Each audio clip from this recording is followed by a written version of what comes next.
ओम सभी को नमस्ते। ओम का उच्चारण ओम।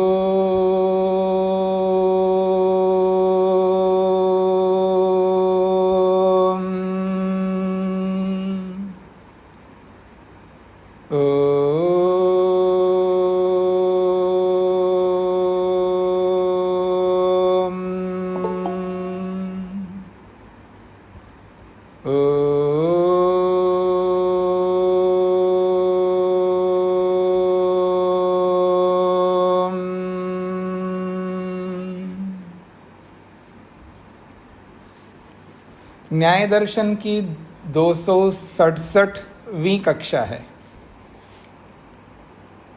प्रसंग चल रहा है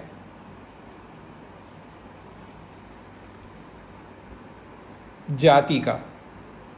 24 प्रकार की जातियां हैं।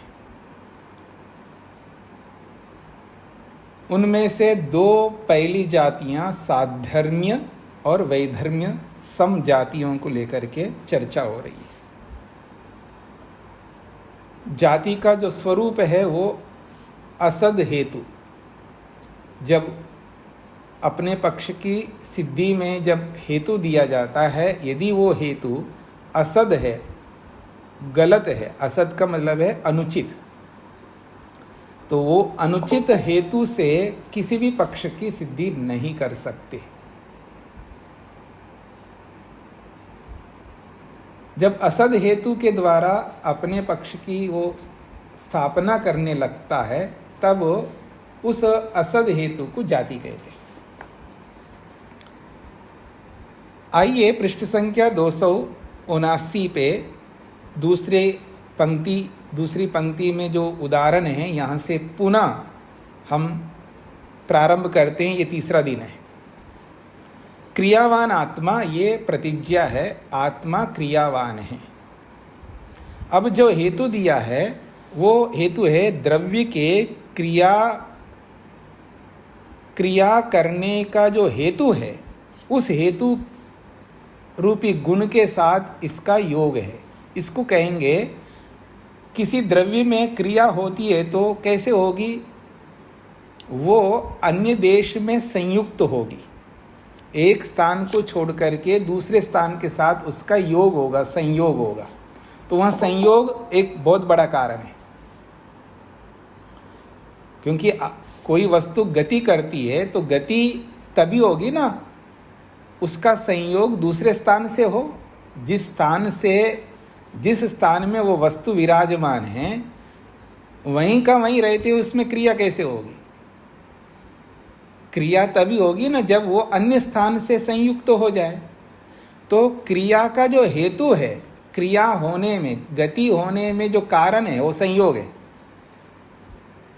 तो ऐसे क्रिया का जो हेतु रूपी जो संयोग है, उस संयोग गुण से वो युक्त है द्रव्य, इसलिए वो क्रियावान है, ऐसा वो कहना चाहता है। अब यहाँ पर इतना सब ना जान करके आप इतना कह सकते, द्रव्य होने से। हेतु को इस रूप में देखिएगा, वो द्रव्य होने से। आत्मा क्रियावान है, हेतु द्रव्य होने से। इतना रख लीजिएगा, आपको सरलता रहेगी। ये हेतु दिया है। उदाहरण दिया है, द्रव्यम लोष्टः, ढेला भी एक द्रव्य है, वो भी क्रिया हेतु गुण से युक्त है, इसलिए वो क्रियावान है। तो जैसे ढेला है, वो द्रव्य होने से क्रिया का जो कारण संयोग है उससे युक्त है। तो जैसे ढेला क्रियावान है, वैसे आत्मा भी क्रियावान है। ये है तथा च आत्मा से ये उपनय कर दिया। तस्मात् क्रियावान, ये निगमन है, इसलिए आत्मा क्रियावान है। अब ऐसा जो वादी ने स्थापित किया है, अपनी स्थापना की है, और उसमें जो हेतु दिया है द्रव्य होने से, क्या ये हेतु आत्मा के क्रियावान होने में या आत्मा के क्रियावान होने के लिए साधक हेतु बनेगा, अर्थात सटीक उचित सद हेतु बनेगा? ये आपको सोचना है, क्योंकि द्रव्य होने से वो क्रियावान है, तो द्रव्य तो बहुत सारे हैं, द्रव्य तो कोई भी हो सकता है। द्रव्य तो दो प्रकार के हैं ना, हमारे संसार में आप देखेंगे द्रव्य दो प्रकार के हैं। तो द्रव्य होने मात्र से वो क्रियावान है, ये नहीं हो सकता। हेतु ऐसा दो जिससे पक्ष की सिद्धि कर सके। अब आपको मैं यहीं पर बता देता हूं सद हेतु क्या होना चाहिए।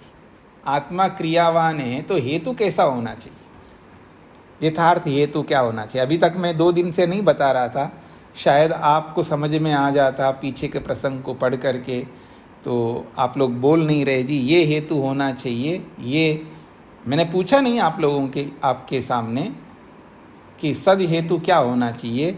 आत्मा क्रियावान है, इसमें सद हेतु क्या होना चाहिए, आप में से कौन बता सकते हैं? 2 लोगों ने हाथ खड़ा किया है।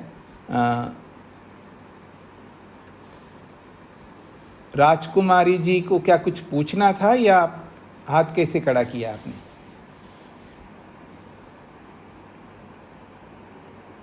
हाँ, माता शकुंतला जी को क्या कहना है? स्वामी जी प्रणाम जी। जी, इसमें जो दूसरा हेतु दिया गया है कि विभु होने नहीं, पहली बात बताइए आप। मैंने जो प्रश्न किया उसका दूसरा, तो दूसरे जब उसका उस पर आ जाएंगे तब हम उसकी चर्चा करेंगे। पहला जो दिया है, वादी ने जो हेतु दिया है वो हेतु असद हेतु है, उसका सद हेतु क्या हो सकता है, ये आप प्रश्न है। इसका उत्तर आता है तो आप बता दीजिएगा। तो आज दूसरे वाले पर दूसरे पर विचार किया था, तो अगली बात बता दूंगी जी। हाँ, माता जया बहन जी को कुछ कहना है?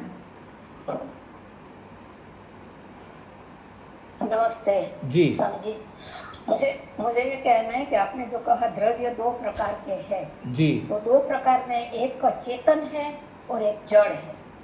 हाँ वो भी है, वो भी है, और भी बहुत सारे कारण हैं, वो बहुत सारे कारण हैं, उस पर हमको देखना नहीं है। द्रव्य तो 2 प्रकार के, जड़ भी है, चेतन भी है, उसके और भी प्रकार बहुत हैं।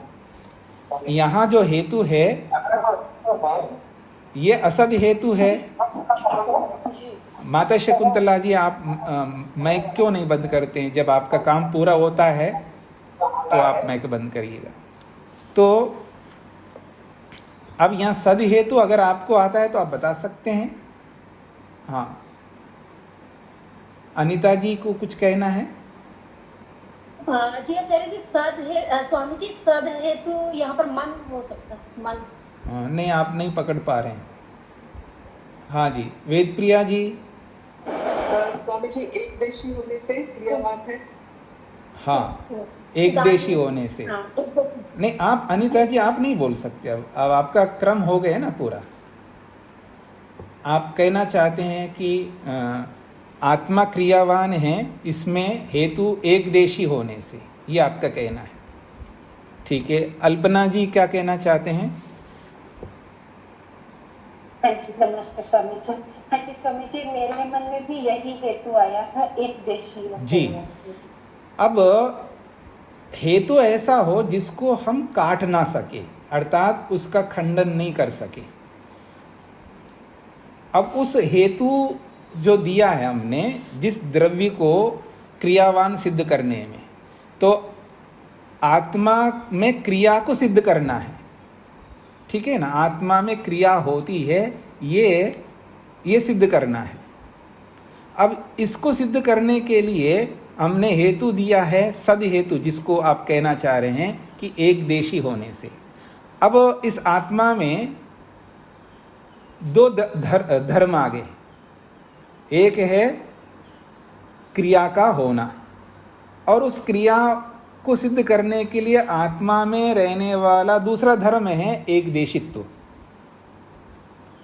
अब एक देशित्व को लेकर के उसके क्रिया को सिद्ध करना है हमको।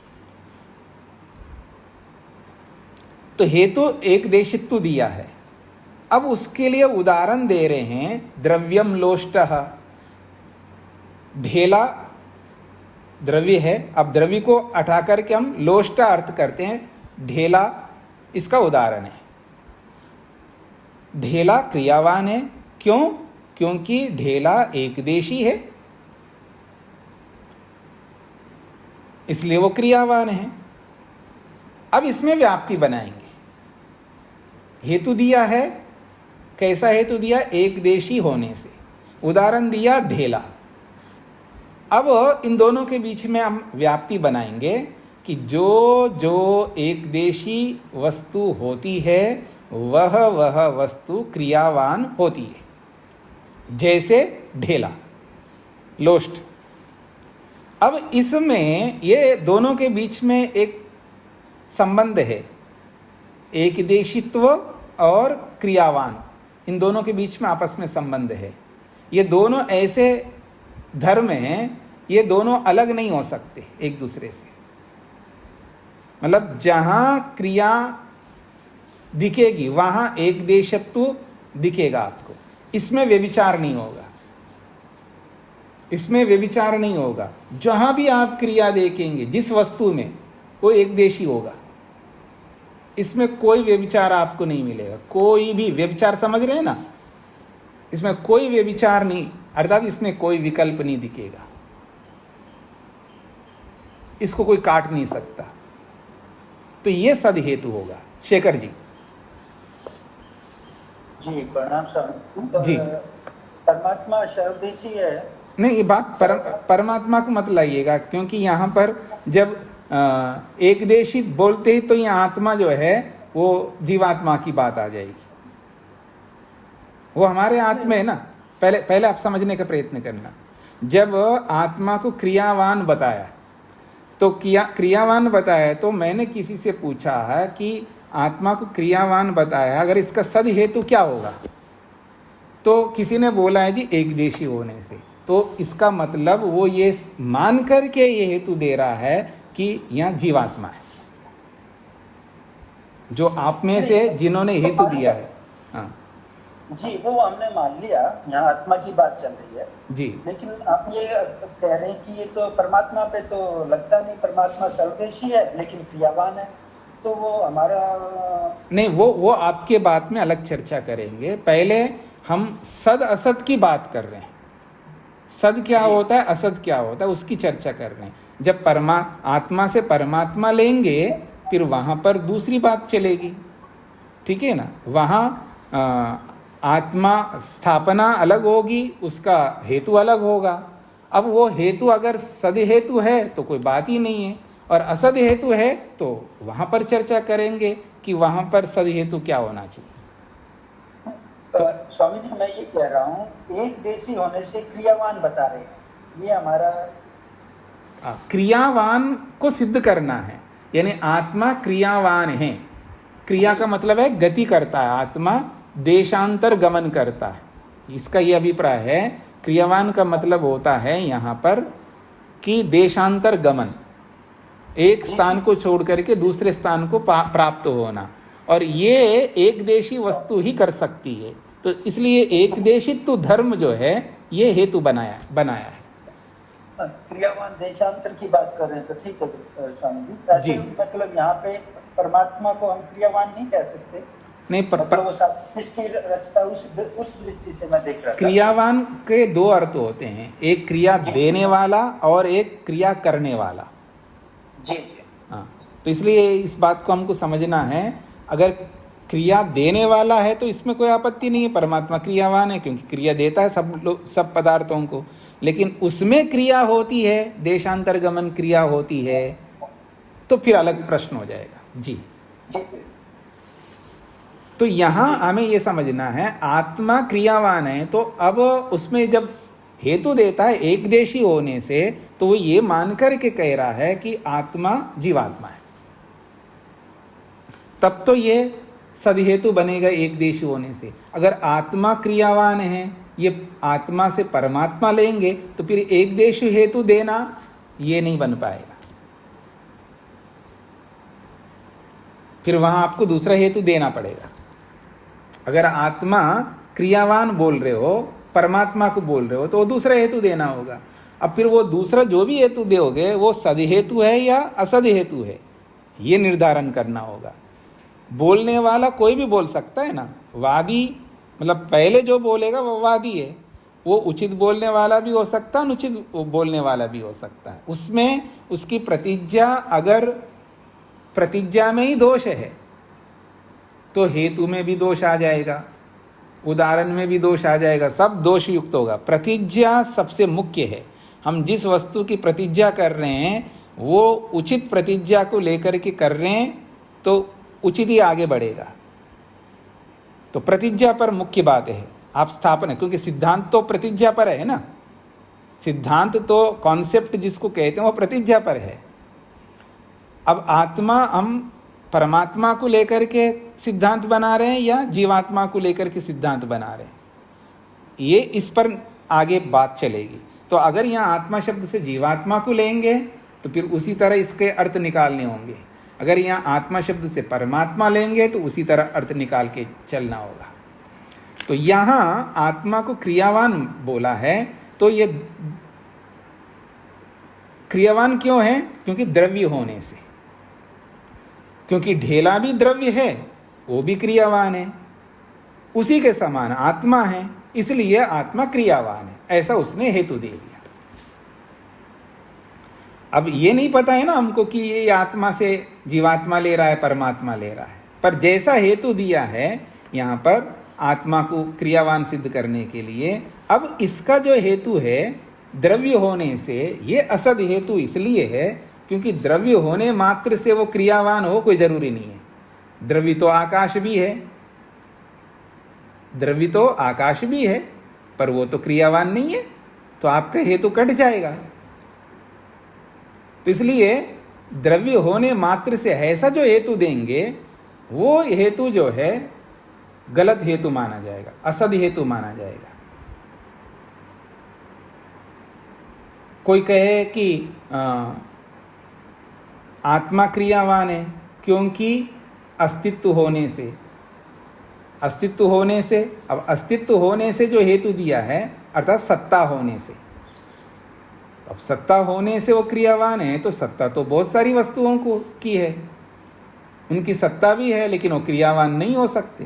तो इसलिए हमें ऐसा कोई हेतु नहीं देना है जो कटने वाला हो, यानी व्यभिचार को प्राप्त होने वाला हेतु नहीं दे सकते।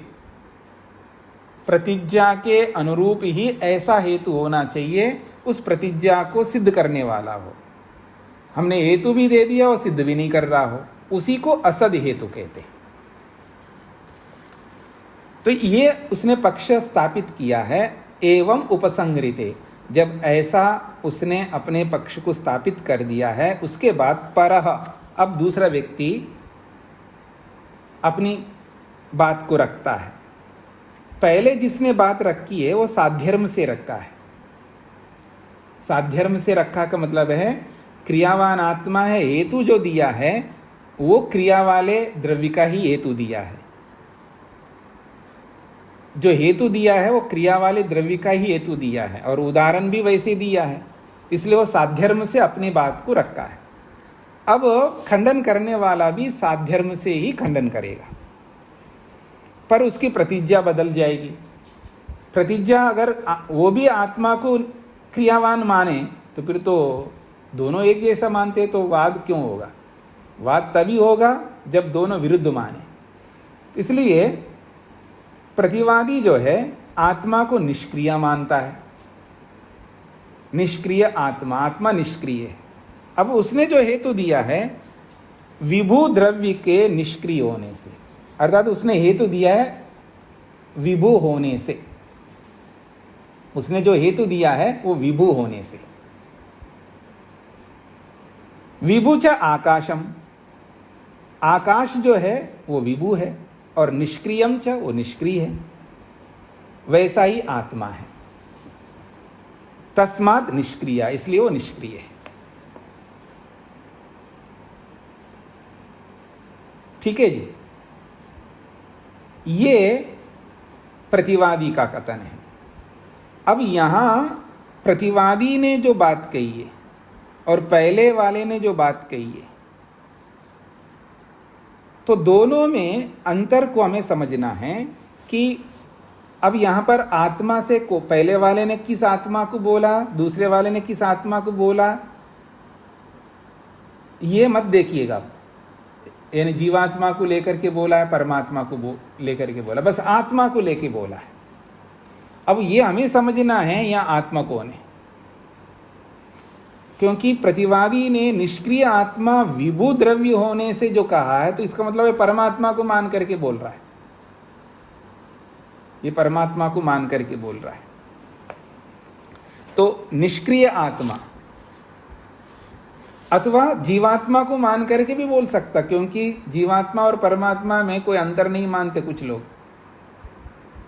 सब एक ही आत्मा मानते हैं। उसको भी, आत्मा को, जीवात्मा को भी विभु मानते हैं, और विभु मानते हुए भी उसको कोई निष्क्रिय मानता है, कोई क्रियावान मानता है। तो ऐसी कई मान्यताएं होती है। तो इन सब बातों को समझते हुए हमको चलना है। तो कह रहे हैं निष्क्रिय आत्मा विभु द्रव्य के निष्क्रिय होने से, और विभु आकाशम, आकाश विभु है और वो निष्क्रिय भी है, वैसा ही आत्मा है, इसलिए आत्मा निष्क्रिय है।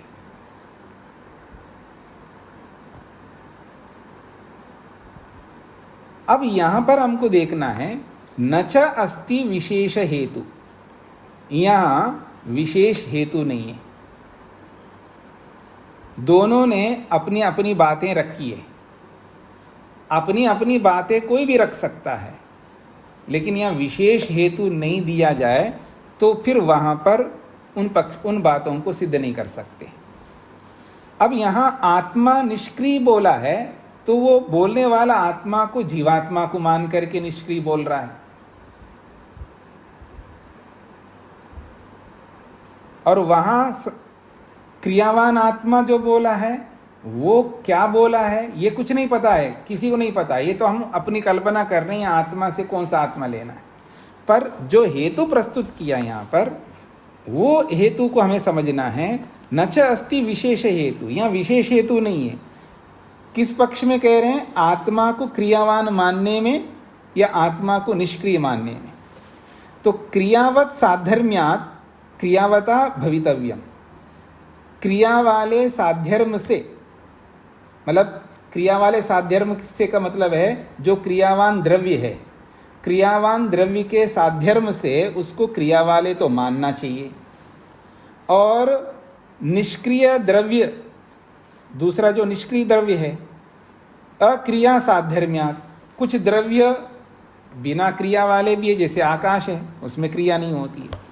तो बिना क्रिया वाले द्रव्य के साध्यर्म से उसको निष्क्रिय ना माना जाए। द्रव्य तो दो प्रकार के हैं, एक द्रव्य है क्रियावान है, जैसे कि ढेला है, तो ढेले के साध्यर्म को देकर के आत्मा को क्रियावान माना जाए। और दूसरा द्रव्य ऐसा है जो निष्क्रिय है, जैसे आकाश, तो निष्क्रिय आकाश के समान इस आत्मा को निष्क्रिय माना जाए। कैसे मानेंगे? दोनों ने अपने अपने ढंग से हेतु रखे हैं, तो दोनों में से किसकी बात हम माने आत्मा के बारे में?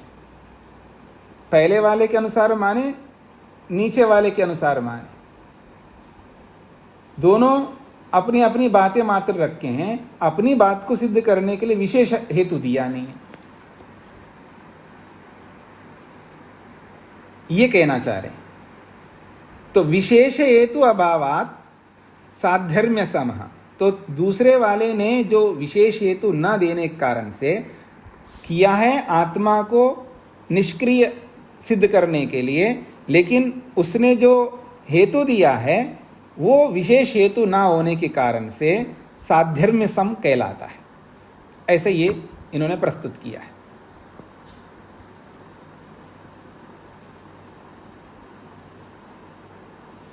स्पष्ट हो रहा है जी सब लोगों को? हाँ जी, अल्पना जी।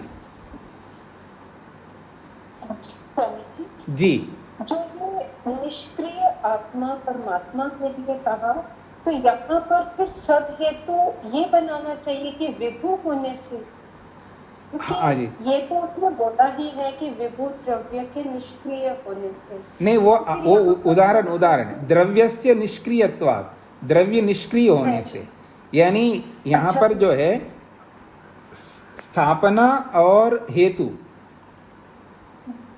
आप देखेंगे ना, निष्क्रिय आत्मा विभुनो द्रव्यस्य निष्क्रियत्वात्, विभु द्रव्य के निष्क्रिय होने से, तो यहाँ हेतु विभु रूप में दे रहे हैं, हेतु विभु रूप में दे रहे हैं। अगर परमात्मा को ध्यान में रख करके देखेंगे तो ये विभु माना जाएगा।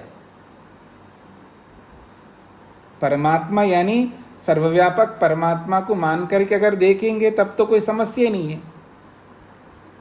सर्वव्यापक परमात्मा को मान करके देखेंगे तो सद हेतु ही माना जाएगा। पर यहाँ सर्वव्यापक नहीं मानते ना आत्मा को, वो एक देशी मानते हैं। मतलब एक देशी मान करके अगर आप इसको देखेंगे तब ये हेतु नहीं लागू होगा।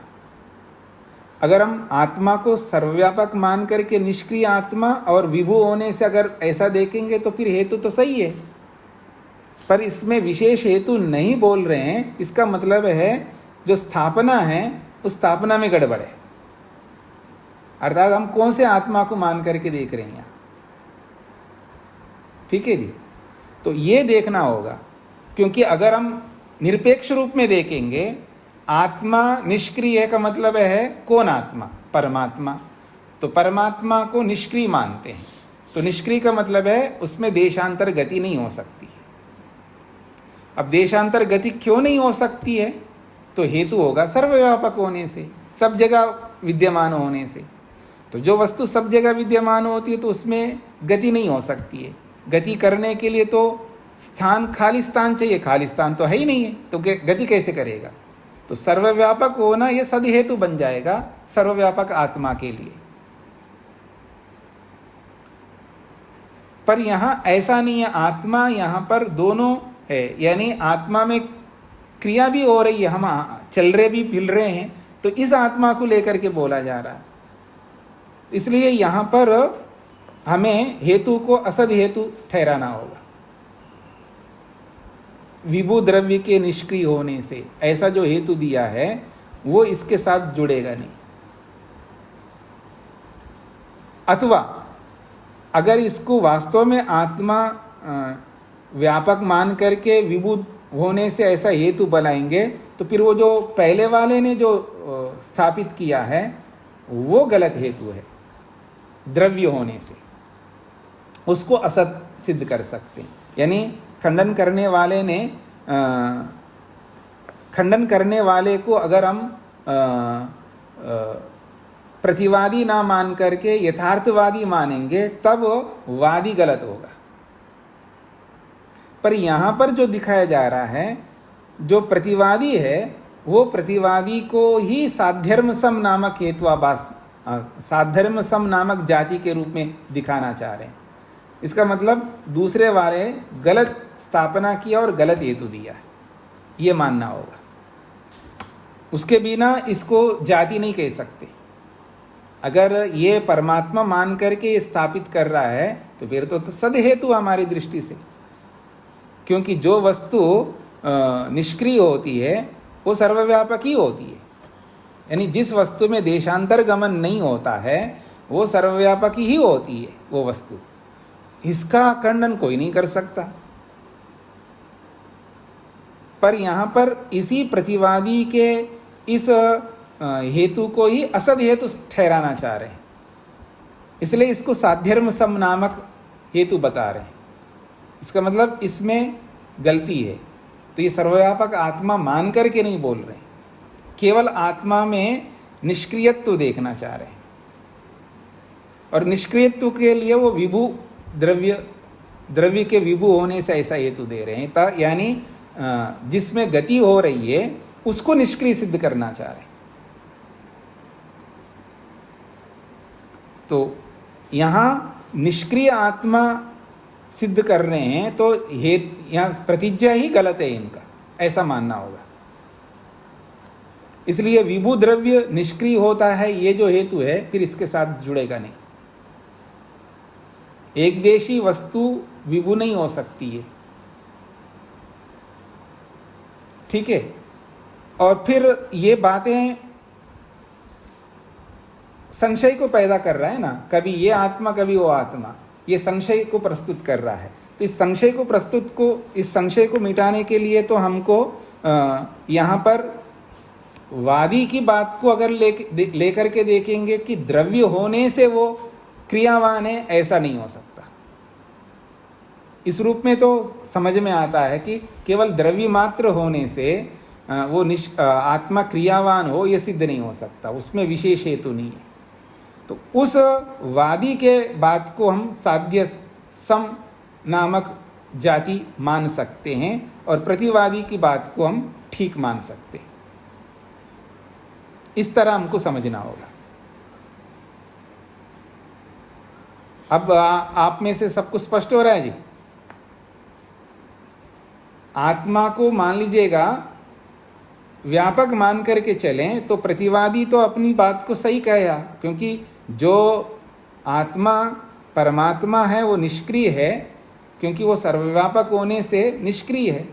तो विभु होने के कारण से वो निष्क्रिय होगा। निष्क्रियत्व एक धर्म है, व्यापकत्व एक धर्म है, और दोनों धर्म एक पदार्थ में है, ठीक है। परमात्मा व्यापक है ये सिद्ध है, पर वो निष्क्रिय है या नहीं है ये सिद्ध करना है। हेतु जो दिया जा रहा है वो सिद्ध मान करके दिया जाता है, और स्थापना को सिद्ध करना होता है, यानी प्रतिज्ञा को। एक धर्म तो सिद्ध होता है और एक धर्म को सिद्ध करना होता है, क्योंकि हमें आत्मा क्रियावान है या निष्क्रिय है ये सिद्ध करने योग्य विषय है। स्पष्ट हो गया सब लोगों को? तो एक धर्म तो सिद्ध होता है, एक धर्म सिद्ध करने योग्य होता है। तो जिसको हेतु बना करके हम देते हैं वो सिद्ध होता है, और उसी हेतु को हमें दृष्टांत में दिखाना होता है। और दृष्टांत में जो हेतु होता है, दृष्टांत में जो धर्म होता है वो सिद्ध होता है। उसी दृष्टांत वाले धर्म को ही तो हम हेतु बना रहे हैं, इसलिए हेतु हमेशा सिद्ध होता है। ये पीछे ये सारी बातें हमने पढ़ी है। तो इन दृष्टिकोण से यहाँ पर न च अस्ति विशेष हेतु, इसमें विशेष हेतु नहीं है। अब ये विशेष हेतु किसमें नहीं है? वादी वाले में नहीं है। आत्मा क्रियावान है क्योंकि द्रव्य होने से, ये द्रव्य होने से ये विशेष हेतु नहीं है। वो सामान्य धर्म, क्योंकि द्रव्य होना और क्रियावान होना दोनों का आपस में व्याप्ति संबंध नहीं बनता है। जो द्रव्य होता है वो क्रियावान होता है, ये व्याप्ति संबंध नहीं जुड़ता, अर्थात ये व्यभिचार को प्राप्त हो रहा है। इसलिए विशेष हेतु ना होने के कारण से हम आपकी बात माना जाए और ये बात ना माना जाए, ये नहीं हो सकता, क्योंकि विशेष हेतु नहीं है। ऐसा मान करके इस बात को समझना होगा। अब स्पष्ट हो रहा है जी सब लोगों को? अब प्रेम जी क्या कहना है? स्वामी जी, हमेशा हेतु विशेष ही होना चाहिए। हाँ जी, हेतु हमेशा विशेष ही होना चाहिए। ठीक है स्वामी, उसी को हेतु कहते हैं। अविशेष हेतु कभी भी पक्ष को सिद्ध नहीं कर सकता। जी स्वामी। अथ वैधर्म्य सम। अब वैधर्म्य सम, वैधर्म सम में क्या होता है? विषय वस्तु यानी स्थापना वही होती है, स्थापना यानी प्रतिज्ञा वही होती है। प्रतिज्ञा बदलती नहीं है, प्रतिज्ञा वही रहेगी। यानी क्रियावान आत्मा और निष्क्रिय आत्मा, प्रतिज्ञा वही रहेगी। हेतु जो है, हेतु भी वही रहेगा, ये भी समझ लेना। अगर आत्मा को क्रियावान सिद्ध कर रहा है तो प्रतिज्ञा वही रहेगी, हेतु भी वही रहेगा। और आत्मा को निष्क्रिय सिद्ध कर रहा है तो प्रतिज्ञा भी वही रहेगी, हेतु भी वही रहेगा। उदाहरण जो देगा वो विपरीत उदाहरण होगा। तो विपरीत उदाहरण में जो धर्म होगा वो इस प्रतिज्ञा से विरुद्ध धर्म होगा। इसको वैधर्म्य कहते हैं। ये बातें हमने पीछे समझ लिया था। तो अब यहाँ पर वैधर्म सम में हमको प्रस्तुत करना है। तो वैधर्म सम में प्रतिज्ञा क्या है? आत्मा निष्क्रिय है, ये प्रतिज्ञा है। आत्मा निष्क्रिय है, ये प्रतिज्ञा है। नीचे वाला जो सिद्धांत है ना, जो पहले जो नीचे वाला जो सिद्धांत, प्रतिवादी का जो सिद्धांत है, उसको वादी के रूप में प्रस्तुत कर रहे हैं।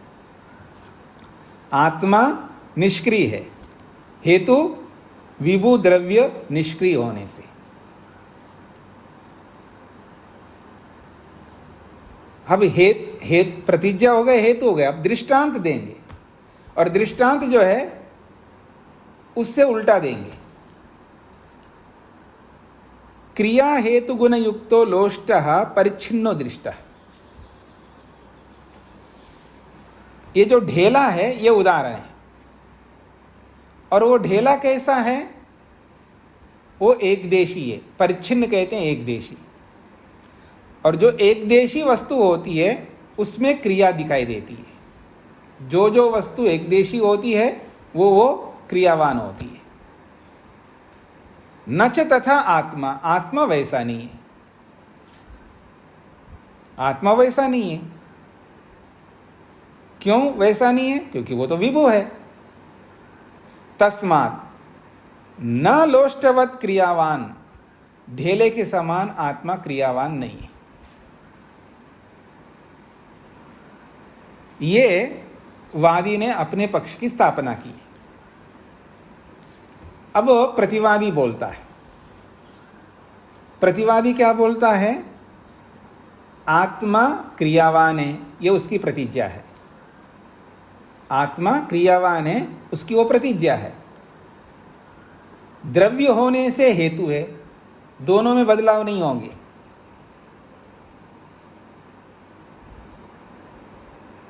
प्रतिज्ञा में भी बदलेगा नहीं और हेतु में भी बदलेगा नहीं, लेकिन उदाहरण बदलेगा वो। और उदाहरण वो वैधर्म से दे रहा है, क्योंकि वादी ने, स्थापनावादी ने वैधर्म से प्रस्तुत किया, तो प्रतिवादी भी वैधर्म से उदाहरण देगा। आत्मा क्रियावान है द्रव्य होने से, उदाहरण दे रहा है आकाश का। आकाश में क्रिया नहीं होती है, यह वैधर्म से उदाहरण है। आकाश में क्रिया नहीं होती है क्योंकि वो विभु है। तो आकाश में क्रिया नहीं होती है, वैसा आत्मा नहीं है। वैसा आत्मा नहीं है, इसलिए आत्मा क्रियावान है। ऐसा उसने अपना हेतु, उदाहरण, उपनय और निगमन करके समाप्त करता है। अब यहाँ पर जो प्रतिवादी ने जो बात रखी है उसको ध्यान में रख करके यहाँ पर कहते हैं न च अस्ति विशेष हेतु। आपके पास में विशेष हेतु है ही नहीं है। हेतु वही दिया ना, द्रव्य होने से। तो द्रव्य होने मात्र से आत्मा क्रियावान नहीं बन सकता। तो कह रहे हैं न च अस्ति विशेष हेतु, इसमें कोई विशेष हेतु नहीं है। क्रियावत साधर्म्यात् क्रियावता भवितव्यम, वही वाली बात दोहराई है। क्रिया वाले ढेले के समान उसको, उसके साध्यर्म से उसको क्रिया वाला माने, और आकाश रूपी व्यापक द्रव्य जो निष्क्रिय है और उसके समान इसको निष्क्रिय ना माना जाए, इसमें आपके पास कोई विशेष हेतु नहीं है। तो विशेष हेतु ना होने के कारण से यह वैधर्म सम है।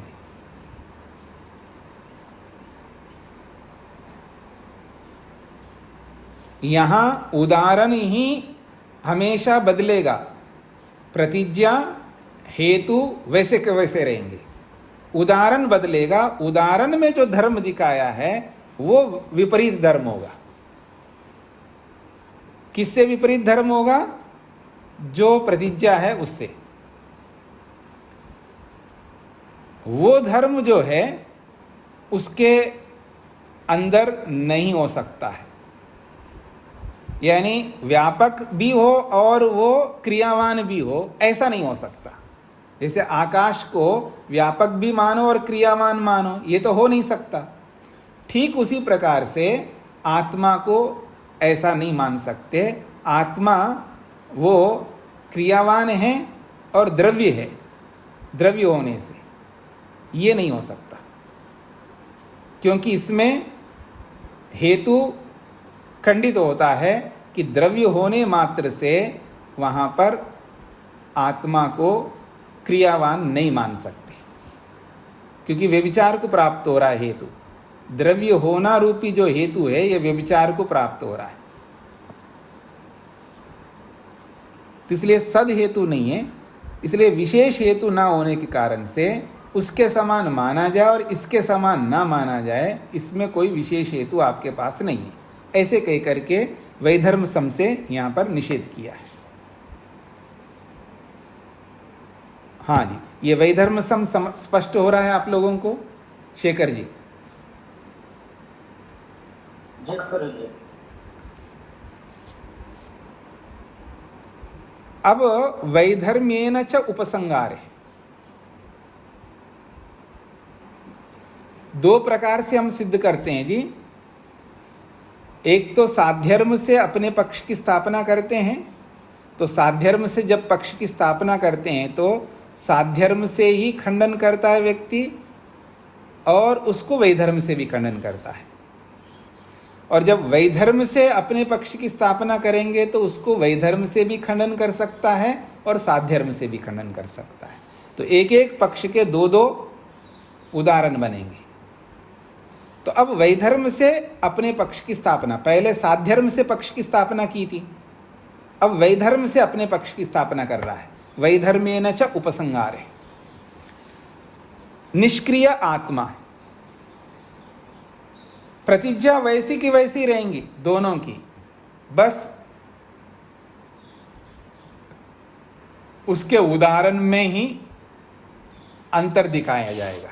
निष्क्रिय आत्मा, आत्मा निष्क्रिय है। विभुत्वात्, देखिएगा हेतु क्या दिया है? विभु होने से।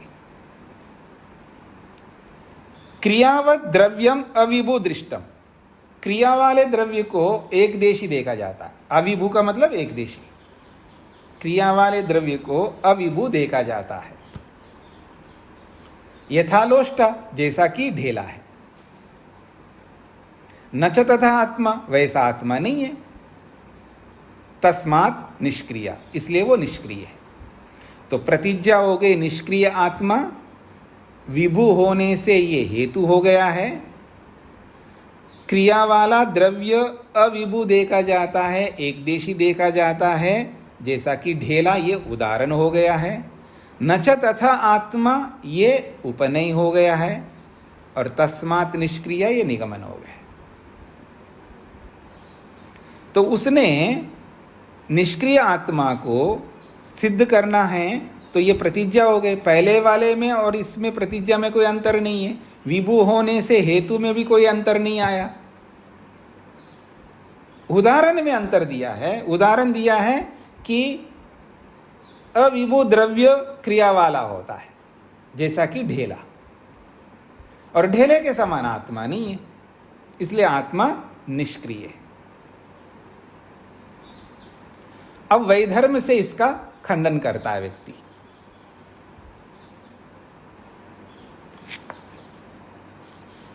अब खंडन कैसे करेगा? प्रतिज्ञा, आत्मा क्रियावान है, वैसा का वैसा प्रतिज्ञा है, प्रतिज्ञा में कोई अंतर नहीं है दूसरे वाले का। और द्रव्य होने से हेतु है उसका, द्रव्य होने से हेतु है। अब उसका उदाहरण बदलेगा। निष्क्रियम द्रव्यम आकाशम, आकाश निष्क्रिय है और उसमें क्रिया नहीं होती है, ये उसका उदाहरण है।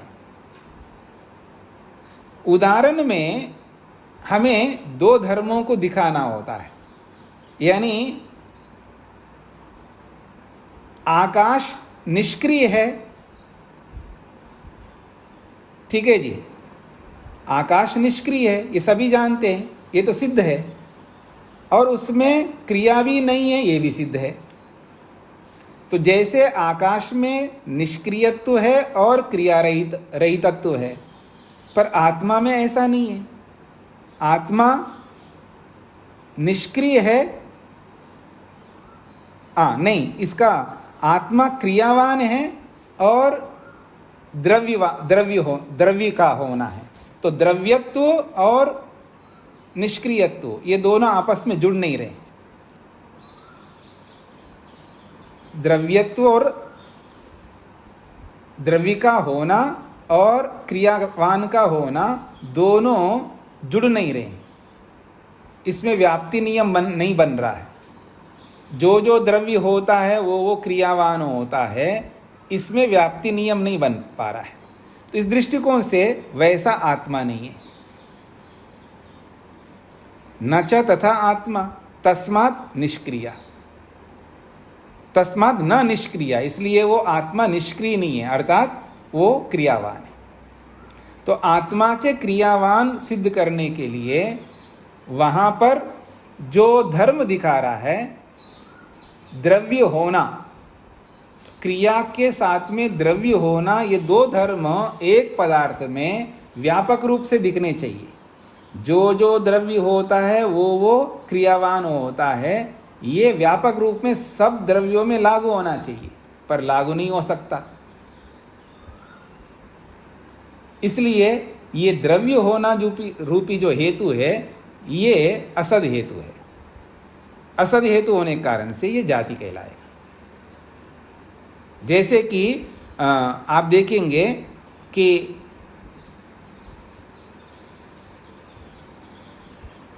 आकाश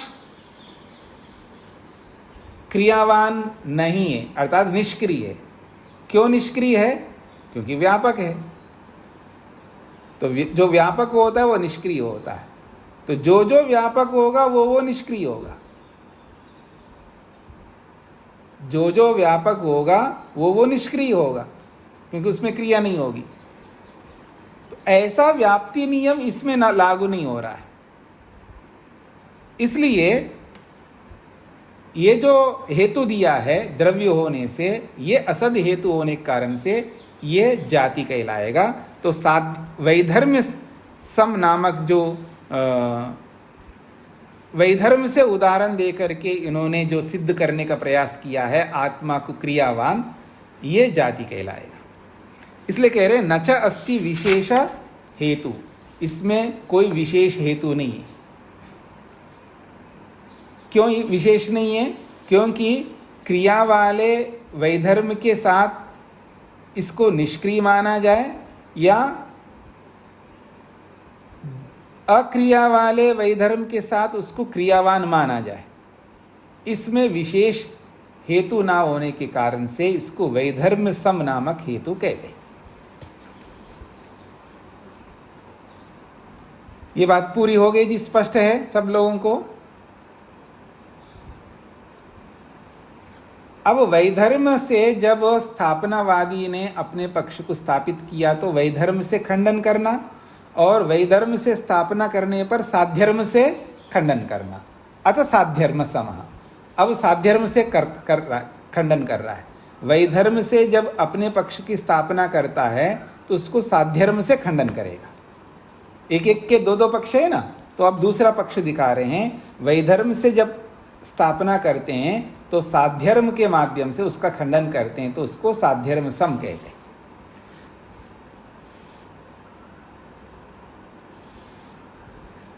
तो वैधर्म से स्थापना वही रहेगी, आत्मा निष्क्रिय है। वैधर्म से जो स्थापना है वो आत्मा निष्क्रिय है। विभु होने से ढेले के समान, जैसा ढेला एकदेशी है, अविभु है, वैसा आत्मा नहीं है, इसलिए आत्मा निष्क्रिय है। स्पष्ट हो गया? अब साध्यर्म से इसका खंडन करेगा। क्रियावान लोष्टा क्रिया हेतु गुण युक्तो दृष्टा। आत्मा कैसा है? क्रियावान है। आत्मा क्रियावान है, ये प्रतिज्ञा है, ये प्रतिवादी बोल रहा है। आत्मा क्रियावान है हेतु द्रव्य होने से।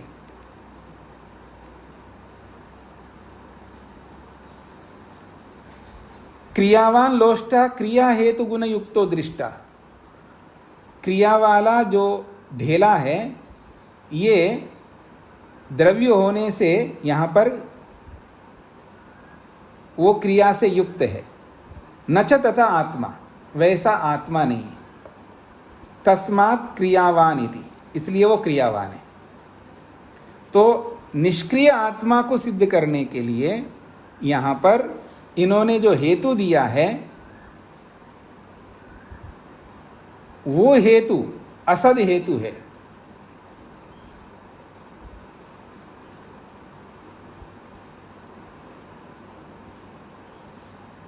हेतु वही रहेगा, केवल उदाहरण बदल रहा है, क्योंकि प्रतिज्ञा और हेतु को नहीं दिखा रहे ना यहां पर सब जगह पर, केवल उदाहरण से दिखाया है। तो उदाहरण से पहले हमें प्रतिज्ञा और हेतु को स्थापित करना, तब उदाहरण हमें समझ में आएगा। तो क्रियावान लोष्टा क्रिया हेतु गुण युक्तो दृष्टा। क्रियावान ढेला जो है वो क्रिया हेतु गुण से युक्त रहेगा। तथा च आत्मा, तथा च आत्मा, वैसा ही आत्मा है। इसका मतलब है आत्मा को क्रियावान मानता है। तस्मात् क्रियावान, इसलिए वो क्रियावान है। तो यहां जो प्रतिज्ञा की है वो प्रतिज्ञा है क्रियावान आत्मा को लेकर के, निष्क्रिया लेकर के नहीं। क्रियावान आत्मा है हेतु द्रव्य होने से, और फिर उदाहरण ये लागू होगा। फिर इस उदाहरण के समान ही आत्मा है, इसलिए तस्मात् क्रियावान आत्मा कहा है। ये स्पष्ट हो गए जी आप सब लोगों को? प्रतिज्ञा, हेतु और उदाहरण। उदाहरण से पता लगता है यहां पर जो उदाहरण दिया ना, ये क्रियावान लोष्टा क्रिया हेतु गुण युक्तो दृष्टा, ये उदाहरण है। और तथा च आत्मा, वैसा ही आत्मा है, ये निगमन है या ये उपनय है।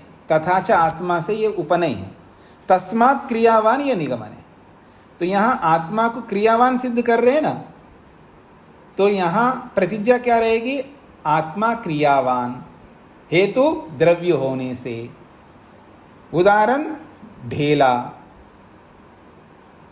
वैसा ही आत्मा है, इसलिए आत्मा क्रियावान है। ये स्पष्ट हो गए जी? अब इसमें न च अस्ति विशेष हेतु, वही वाला हेतु है जो द्रव्य होने से, वही वाला हेतु है द्रव्य होने से। तो क्रियावत वैधर्म्यात निष्क्रिया न पुनः क्रियावत साधर्म्यात क्रियावान, ये बातें भी वही का वही दोहराया है। तो विशेष हेतु अभावात साध्यर्म समः, यह विशेष हेतु ना होने के कारण से इसको साध्यर्म सम कहलाता है।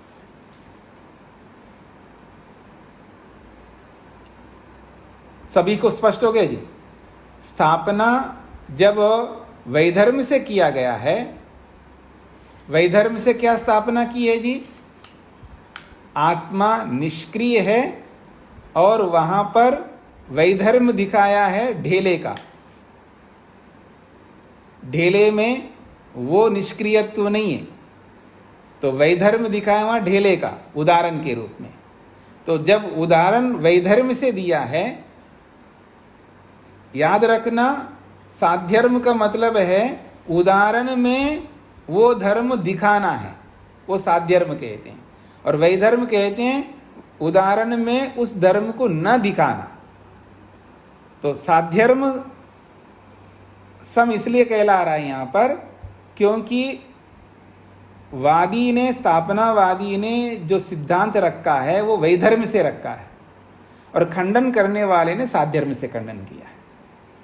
तो जो साध्यर्म से जो खंडन किया है वो हेतु जो रखा है वो असद हेतु रखा है द्रव्य होने से, इसलिए ये अपने पक्ष की सिद्धि नहीं कर सकता, ये जाति कहलाती है। क्योंकि ये विशेष हेतु नहीं है, द्रव्य होना अपने आप में विशेष हेतु नहीं है। तो इस दृष्टिकोण से ये साध्यर्म सम नामक हेत्वाभास कहलाएगा। वैधर्म से पक्ष की स्थापना करने के बाद में साध्यर्म से जब खंडन करता है तो इसको साध्यर्म सम हेतु जाति कहते हैं, क्योंकि इसके इस जाति में जो हेतु है वो असद हेतु है। तो दो पक्ष होंगे, साध्यर्म से स्थापित करना तो साध्यर्म से खंडन करना, साध्यर्म से स्थापित करना वैधर्म से खंडन करना, फिर वैधर्म से स्थापित करना तो वैधर्म से खंडन करना, वैधर्म से स्थापित करना साध्यर्म से खंडन करना। ऐसे चार पक्ष हो गए। उसमें आप देखेंगे प्रतिज्ञा, चारों में प्रतिज्ञा सेम रहेगी, चारों में हेतु सेम रहेगा, केवल उदाहरण में ही अंतर दिखाना होता है। तो इसलिए प्रतिज्ञा को सिद्ध करने के लिए जो हेतु दिए गए हैं वो सारे के सारे हेतु असद हेतु होंगे, जिसके भी होगा, चाहे वादी का है चाहे प्रतिवादी का हो। हमें ये नहीं देखना है कि वादी सही है या प्रतिवादी सही है। जो पहले बोलेगा वो वादी, जो बाद में बोलेगा वो प्रतिवादी। तो जिसका भी हेतु असद है वो जाति में चला जाएगा। ऐसा कह के पूरा कर दिया जी यहाँ पर। अब किसी को समझ में नहीं आया हो तो वो पूछ सकते हैं जी, क्योंकि मैंने 3 दिन से यही सिद्ध किया है, यही समझाने का प्रयास किया है। फिर भी मैं कहना चाहूँगा, आप ये बातें तभी समझ पाएंगे जब हेतु और उदाहरण में साम्यता देखेंगे, और वो उसी पंचावय प्रकरण में आपको स्पष्ट समझ में आ जाएगा। क्योंकि प्रतिज्ञा को सिद्ध करने के लिए जो भी हम हेतु देंगे उस हेतु को ऐसा देना होगा जो सद होना चाहिए, अर्थात यथार्थ होना चाहिए। और वो यथार्थ है या नहीं है कैसे पता लगेगा? ये उदाहरण से पता लगेगा। वो उदाहरण जो देंगे उस उदाहरण में उन 2 धर्मों को देखना होगा, प्रतिज्ञा वाले धर्म को और हेतु वाले धर्म को, और वो उस उदाहरण में मिल जाते हैं तो फिर वो हेतु सद हेतु माना जाएगा। जब ऐसा नहीं मिलेगा तो खंडित हो जाएगा उसका हेतु। जैसे मैं आपको दूसरा उदाहरण देता हूं, सरल उदाहरण जो आप समझ चुके हैं। शरीर अनित्य है, यह प्रतिज्ञा है, हेतु उत्पन्न होने से। तो यहां पर 2 धर्म हैं, एक अनित्य धर्म है, एक उत्पन्न धर्म है। तो अनित्य धर्म को सिद्ध करना है, उत्पन्न होना सब मानते हैं, तो इसलिए हेतु दिया उत्पन्न होने से। जो जो उत्पन्न होता है वो अनित्य होता है, ये व्याप्ति है। उदाहरण है घड़ा। अब इस घड़े में 2 धर्म हमको दिखाना है।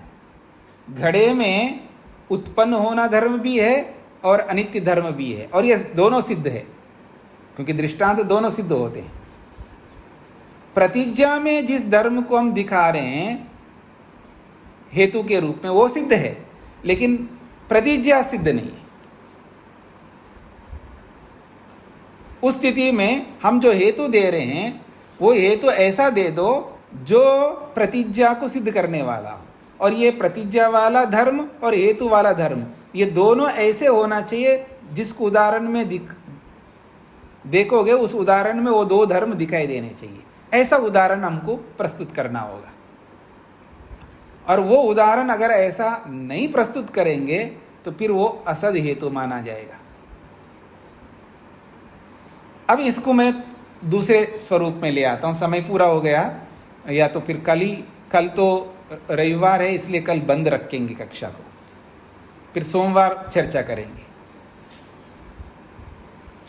फिर सोमवार को इसका अंतिम रूप दे करके फिर इसका हेतु यानी इसका समाधान जो है, तीसरा सूत्र है, इस दोनों जातियों का समाधान है तीसरा सूत्र। ये भी समझने योग्य है। इसमें भी आप, क्योंकि जहां पर भी गोतु, ये गोतु भी एक जाति है एक प्रकार से। तो इस रूप में आप जैसे ही जाति आती है तो वहां पर व्यक्ति संशय में पड़ जाता है, ये कौन सी जाति है, वो भी जाति है, ये भी जाति है। तो ये जातियों में अलग अलग अंतर है। वो जाति अलग प्रकार की, ये जाति, तो ये सब आपको समझ करके थोड़ा आना है। पीछे वाले प्रसंग को दोबारा पढ़िए, तिबारा पढ़िए, पढ़ते जाइए आप। जाति के स्वरूप को भी पढ़िए वापस, और पंचावयों के स्वरूपों को भी पढ़िएगा पीछे, उनकी परिभाषाओं को। फिर आपको बहुत सरलता होगी समझने में। ठीक है। उदाहरण और हेतु में उदाहरण के दो धर्म और प्रतिज्ञा और हेतु के दो धर्म। प्रतिज्ञा और हेतु के ये जो दो धर्म हैं, उनको उदाहरण में सटीक बिठाना है और उसमें व्याप्ति दिखाना है। ये जब दिखाने लग जाएंगे हम, तो फिर हम जीत जाएंगे, अपने पक्ष को स्थापित कर पाएंगे, हम हारेंगे नहीं। अगर ऐसा नहीं करेंगे तो समस्या उत्पन्न होगी। ओम शांति शांति शांति।